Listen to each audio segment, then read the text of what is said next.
Revenons sur la question de Jésus-Christ. Le mot Jésus-Christ est double. Et ce n'est pas par hasard qu'il est double. Car il y a d'un côté Jésus, de l'autre côté le Christ. Le Christ qui est le mot grec pour dire loin, qui correspond à l'hébreu Mashiach, qui donne le mot Messie en français.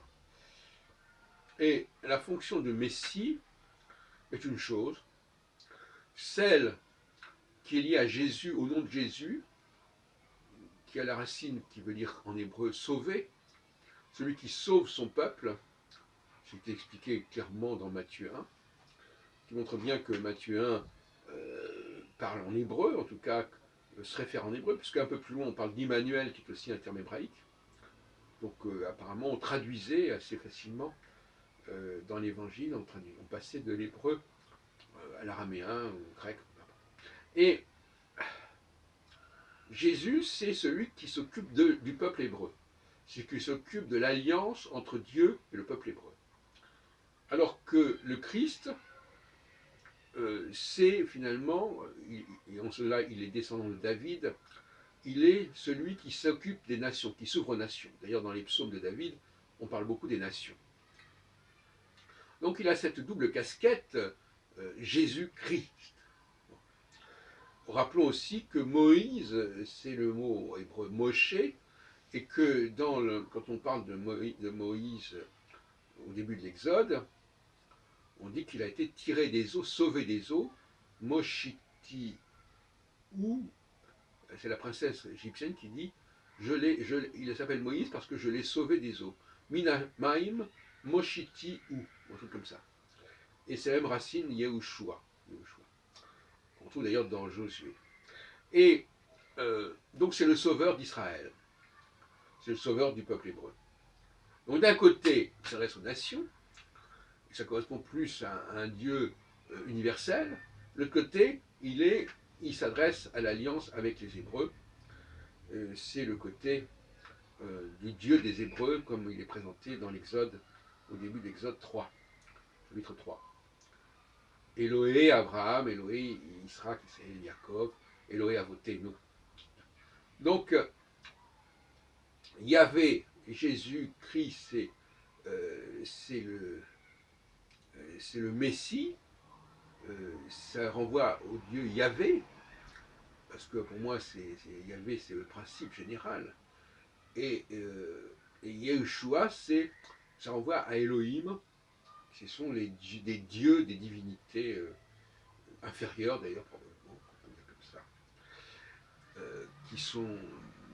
qui sont nés de Yahvé, qui sont issus de Yahvé, comme tout ce qui est dans la création d'ailleurs. Et donc, nous avons là un personnage qui est double, triple même, puisqu'il est également associé à Emmanuel, une autre prophétie d'Isaïe. Dans Isaïe, on trouve à la fois Emmanuel et aussi l'idée d'un rejeton, Isaïe 11, un rejeton de la tige de Jessé, de David. David qui était lui-même un personnage très messianique au sens de qui s'ouvrait aux nations, hein, s'ouvrait aux nations par son territoire. Bon, alors est-ce que Jésus a été un nouveau David? Probablement pas, on ne peut pas dire ça véritablement. Est-ce qu'il a... Mais enfin, malgré tout, il a effectivement il a donné naissance au christianisme, qui est effectivement un processus assez mondial. Et donc il y a le clash entre ces deux personnages qui recoupent le même homme en quelque sorte. Et ça nous pose la question de la nature même de Moïse en fait. Parce que Moïse, il est aussi un des acteurs, un des agents de l'Alliance. L'Alliance Exode 3, mais plus loin aussi, l'Alliance avec le peuple hébreu, qui arrive à la du Sinaï. Et Jésus, d'après le son de Joseph, le père, le mari de Marie, bien sûr, on ne parle pas du son de Joseph avec Pharaon, ni même des sons de Joseph avec ses frères, mais il porte le même nom, passons. Et donc, oui, Joseph dit, il rêve qu'il va avoir un fils, qu'il va avoir un fils de Marie, qu'il va nommer Jésus. C'est lui qui va le nommer. D'ailleurs, curieusement, une expression assez étrange. Qui n'a peut-être pas été assez signalée. Ça.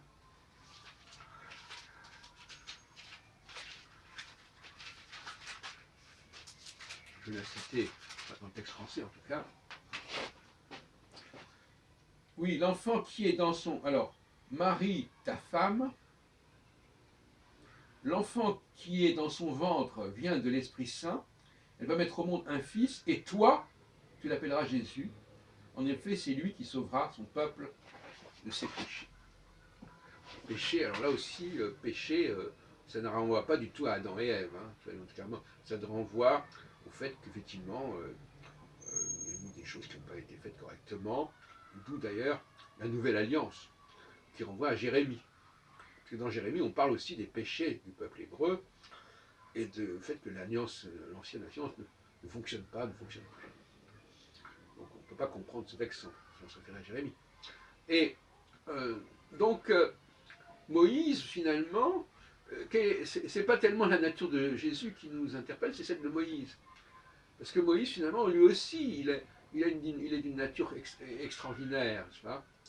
Et c'est d'ailleurs le seul qui peut approcher Dieu. Et ceux qui voudront rapprocher de Dieu, il faudra qu'ils soient tués, carrément. Donc, il a une capacité, une essence qui lui permet d'approcher de Dieu, et qui fait qu'il n'est pas un homme comme les autres, Moïse. Pas du tout. Pas plus que Jésus, d'ailleurs, dans ce sens-là. Ce sont des personnages qui sont des messagers de la Nouvelle Alliance, et qui sont des êtres intermédiaires, des anges, en quelque sorte, puisque le mot ange veut dire aussi messager. Évangélé, c'est aussi le nouveau message. Des anges, des sortes d'anges, de demi-dieux, de fils de Dieu, si on veut, même, à la limite, pourquoi pas, entre Dieu, entre un certain type de Dieu, d'ailleurs, et le peuple. Donc je pense qu'à la limite, c'est plutôt du côté de Moïse qu'il faudrait repenser le personnage. Freud a eu raison de dire qu'il n'était pas un juif comme les autres, qu'il n'était même pas juif, à mon avis. Dire qu'il est égyptien, ça ne résout pas le problème. À mon avis, il est supposé, en tout cas, être une autre essence. Et la naissance de Jésus, d'ailleurs, et celle de Moïse se rapprochent quelque part, puisqu'il est adopté par une princesse égyptienne, tout comme Jésus est adopté par Joseph. On pourrait continuer comme ça longtemps, puisque le nom de Moïse, donc je l'ai dit tout à l'heure, était de la même racine que le nom de Jésus.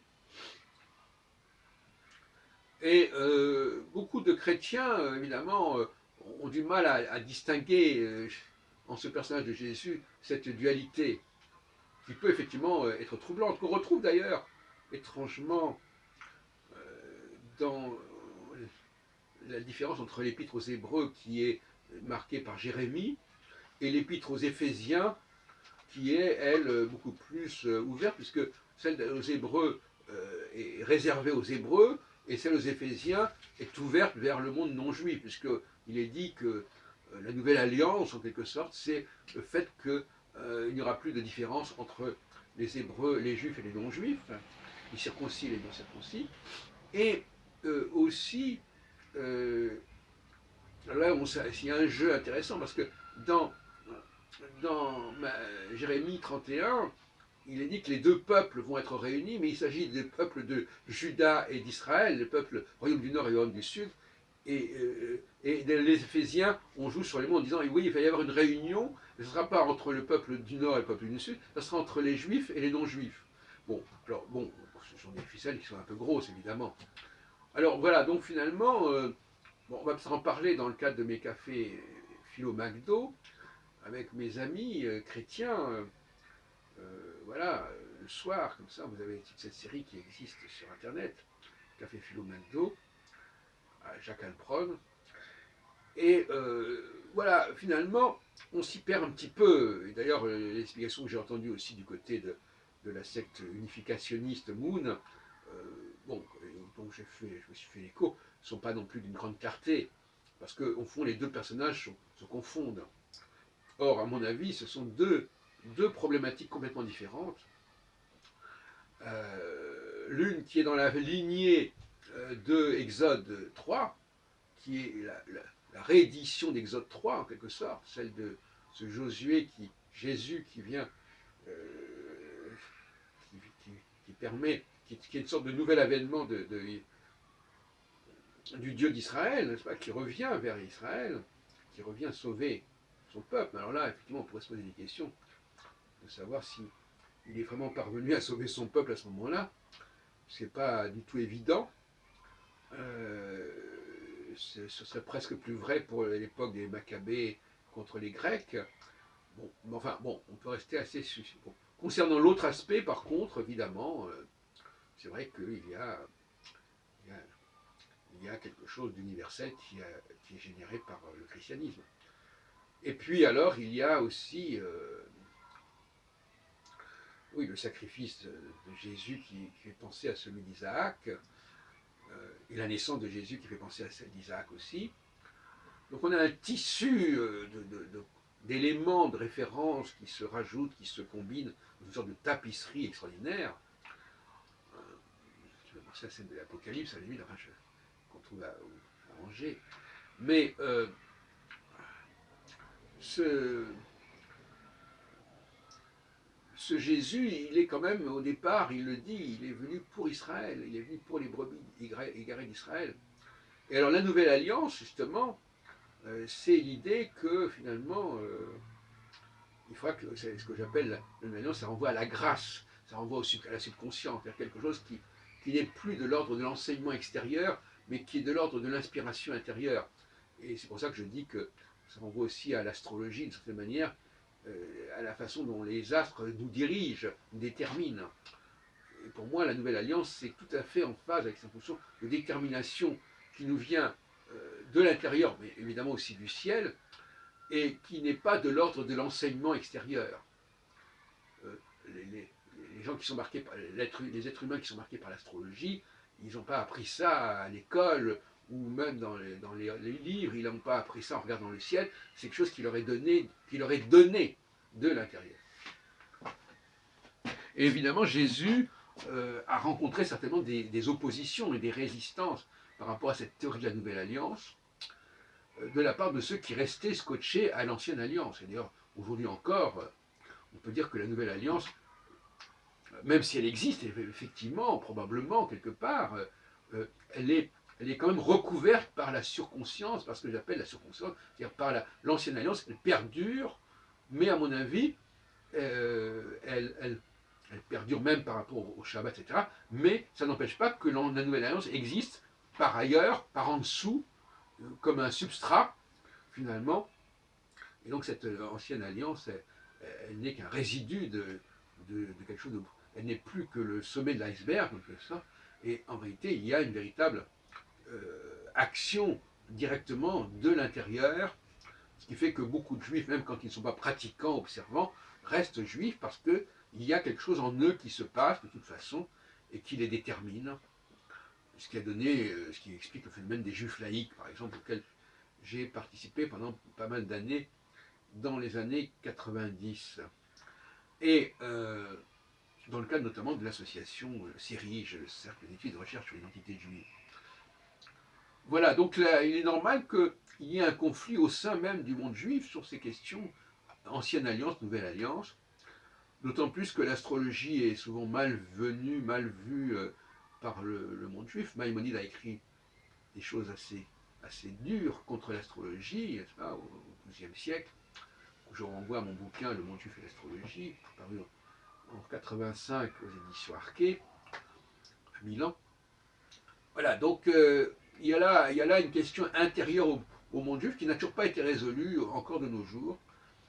Et par conséquent, quelqu'un qui arriverait aujourd'hui en parlant de la nouvelle alliance, pourtant qui est exposé clairement dans Jérémie, eh bien il rencontrerait bien entendu des hostilités et des résistances dans le monde orthodoxe, et même dans le monde des juifs libéraux, qui finalement sont relativement proches des orthodoxes, au niveau du texte en tout cas, et au niveau même d'une pratique, mais qui même si elle n'est pas aussi rigoureuse, reste quand même calquée sur le judaïsme orthodoxe.